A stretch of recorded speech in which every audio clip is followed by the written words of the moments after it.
Hi, Orange Girl here with another scrapbooking process video for you. I am working with Flair from A Flair for Buttons today, and I am also working with some paints from Shimmerz Paints. Just a reminder that if you put my name in the comments when you order from Shimmerz, you'll get a little mini surprise in with your order. So that was just a little peek at the Flair that I'm going to use and the photo of my daughter and grandson that I'm going to use. And I'm just going to go ahead and get started on this background. So my idea here was I wanted to add some paint over to the left side of the layout, and then my photo is going to go over in that area as well.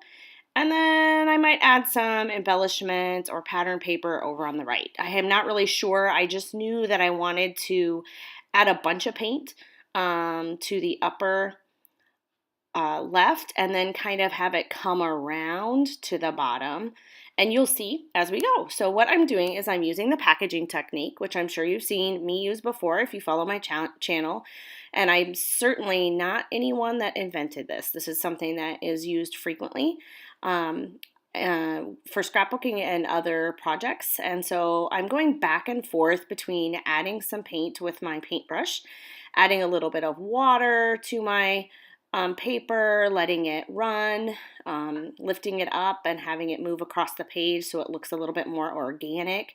One of the reasons that I use the packaging technique a little bit more often than I use my brush is because I like the way it does make it look a little bit more organic, and you don't see the brush. It looks like the paint is just flowing across the page a little bit better.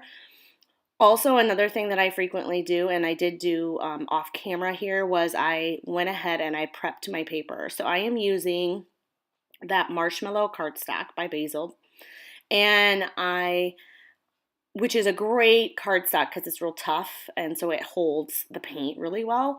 But then to make it even better, I went ahead and prepped it with gesso, and I used just a clear gesso over the whole page because I knew I was going to add a lot of paint and a lot of water, and this just helps the paint not soak right into the page.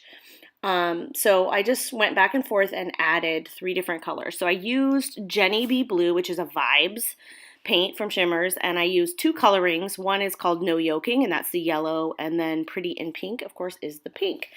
I chose those colors because of the sunglasses that my daughter and her nephew are wearing, my grandson, in the photograph.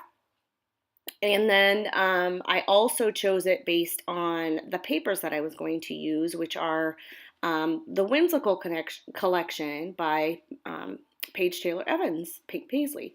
So I'm just kind of, I didn't know, I wanted to use that collection, that's all I knew, but I didn't know what I was doing. I had no plan. So right now I'm winging it, and a bunch of this doesn't make it to the final page, but that's okay. This is a little bit longer of a video than normal because it took me a while.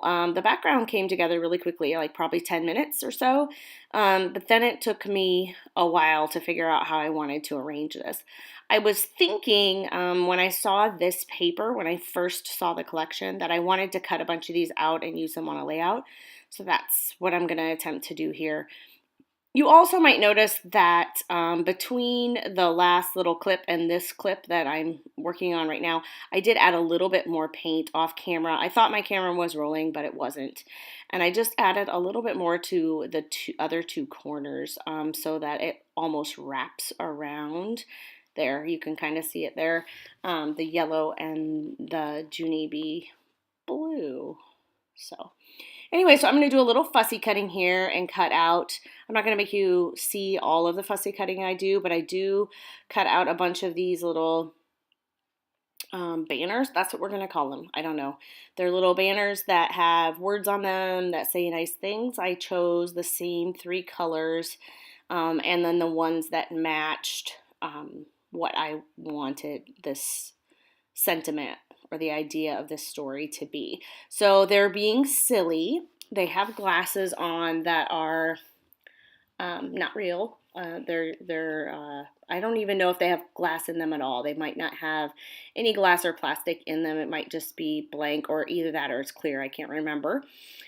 and they're just being silly. And so my favorite things to scrapbook are memories that are everyday moments, and this is truly an everyday moment. So my daughter and whoever she's with, but especially when these two get together, they are silly and have a lot of fun together. So I started out with just a few of these, and I was thinking that I might just put some underneath the photo and make it go down to the bottom of the page, and I do kind of like that.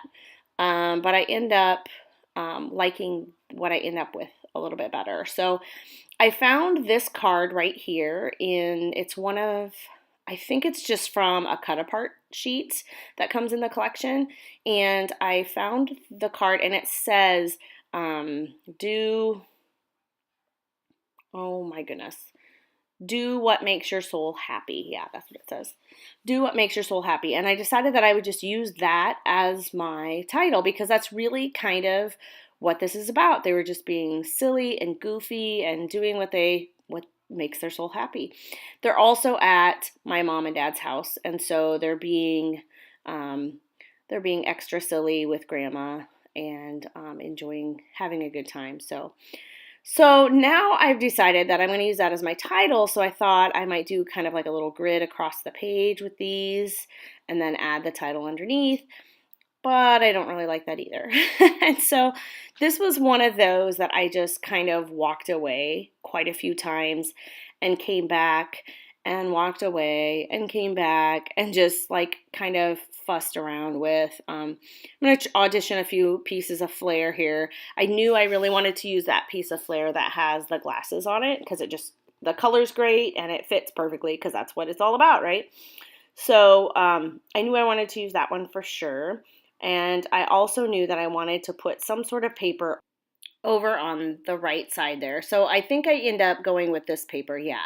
So I'm going to go ahead and just cut, and I'm not really trying to cut it straight. In fact, I'm not trying to cut it straight. I want it to be kind of crooked and wonky. And then I'm just going to put a little bit of tape runner around the outside of this and then flip it over and cut it off.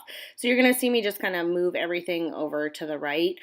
I don't end up going with this design anyway, so it didn't really bother me at that point. I was just trying to do something that I knew I wanted to do, which was cut off that side and have a little something over there. When I get stuck, I just I'm like, okay, well, I know I want to put this paper over there on the right, and I know I want to do some stitching. So I'm going to do that because I can't figure out the design, and then I come back to the design. So that's what I've done.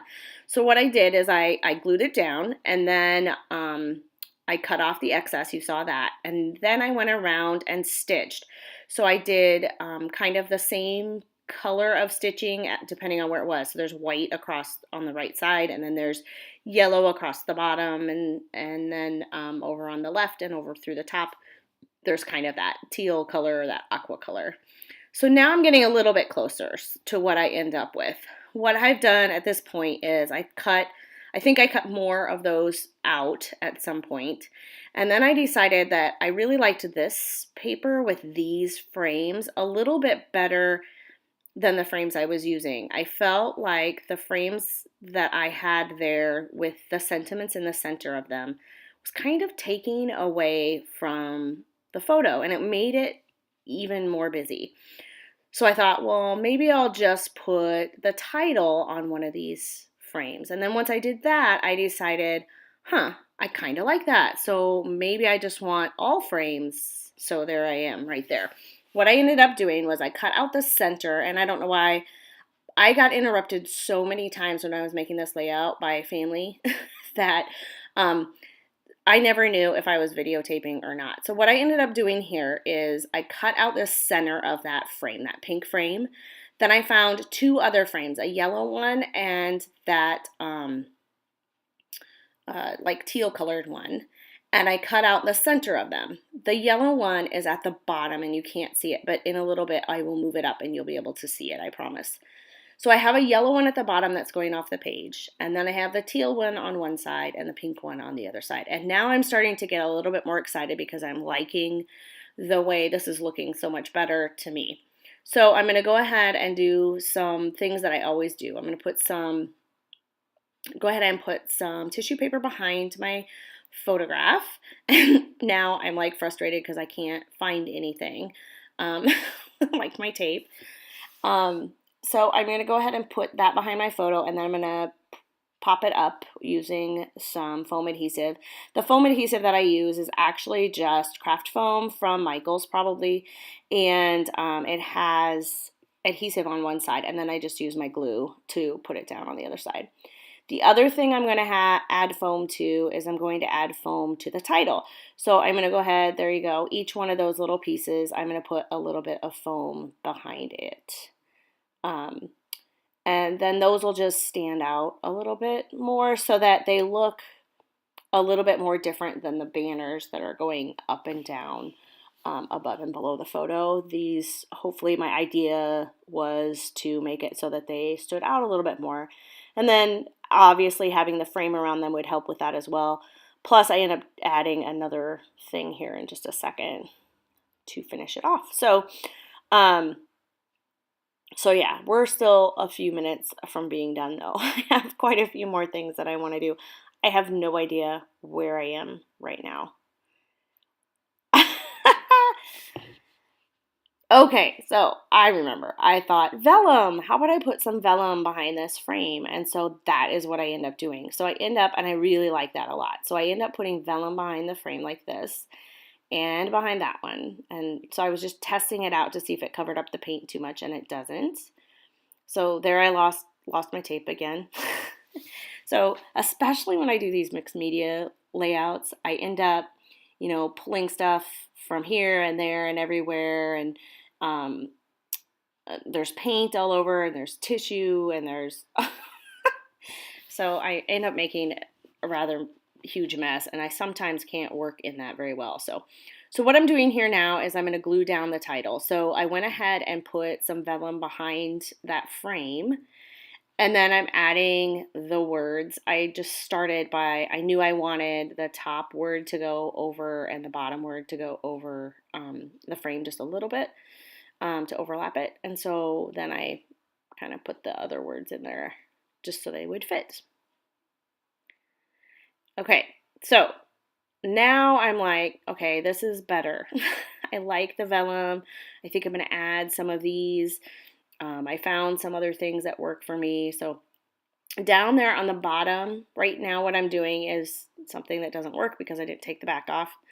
Can you tell I don't use rub-ons very often? So I am using a rub-on from the Paige Taylor Evans Whimsical Collection. It says live this moment or everyday moment, or I can't remember what it says. Lovely moments. I don't know. And I'm going to put that down there, and then I'll put this frame over the top. And I'm going to add vellum to that frame later. And then I do one more little wow factor for that. You'll see in just a moment. So now I'm going to put vellum across the rest of my, I think I don't make you watch me shuffle through all my stuff. Okay, so now I've put vellum behind the teal one, and I'm adding it here to the yellow one as well. So like I said, this video is a little bit longer than some of my videos, but honestly it's because I didn't want to cut out the process. And even though right now it's being cut out because my video isn't up, or my video isn't showing the bottom. I'm telling you, I had so many interruptions when I was trying to get this done. It was not even funny. Like my phone was ringing. So like I use my phone to do my videotaping, and then my phone would ring. So then I had to put it on. There you go. I realized that you couldn't see that, so here I am showing it to you now.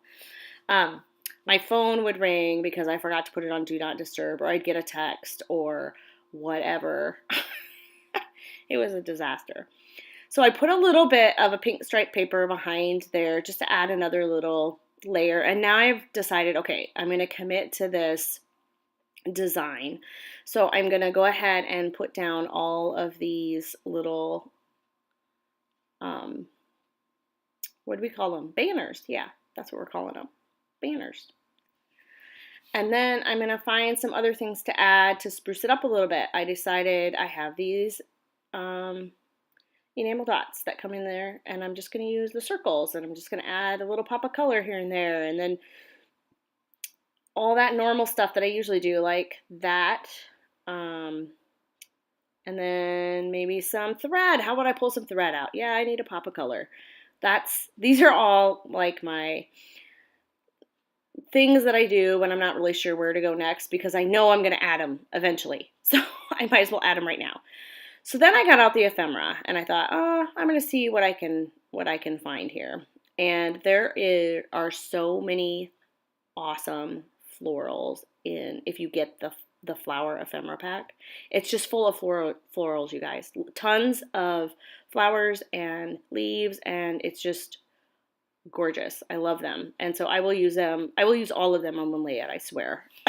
The rest of them are going to be on one layout. And then I decided, what would it look like if I added a little sequence? That might add some pops. And then right there, I was like, oh wait, I got it. I know what I'm going to do. And I'm going to put some sequins behind each of these vellum things that I have here, each of these frames that I have had with vellum.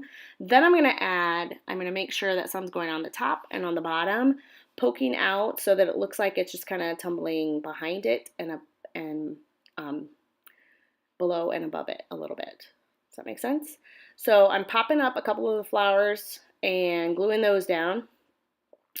And I have now glued down, off camera, I glued down the rest of that sequence, and now I'm just finishing up. It did take a while to get all that glued down, but I think I have done all of the sequence now at this point, except for what is underneath the frames, maybe, because I still have to glue those down. So I added some thread in various locations there. And I'm using all of my different containers that I have on my desk. I have lots of containers on my desk. I have one just for my trash. I have one for some of my flair. I usually put my ephemera in one of those because they're cute and I like them. I like the way they look. But they also work perfectly to hold stuff down when it's waiting to be glued. So I really liked the addition of the sequins. I was afraid at first that it might look a little too busy, but I ended up really, really liking the way it turned out. And now I'm pretty much done. I'm adding the last bits of flair. And yep, I only wanted to use part of that flower, so I'm going to add a few more little embellishments here. I add that flower over there on the left. And then I go through and I'm going to look again at some more ephemera. The spot that is right below that glued down frame is bothering me. And so I'm trying to find things that work in there. But I think I end up leaving it, but I do add this little frame that I started out with, and I use it as another little layer above my photo there, or on the upper right side, and I like the way that looks. I feel like that kind of finishes it off, adding that layer makes it look a little bit better. And there is the final layout. Look at all that Shimmerz Paints. I love it. So thanks a lot for stopping by. I so appreciate all of the comments that you leave. Look at that flare. I love it. Thanks a lot for stopping by. See you in the next video.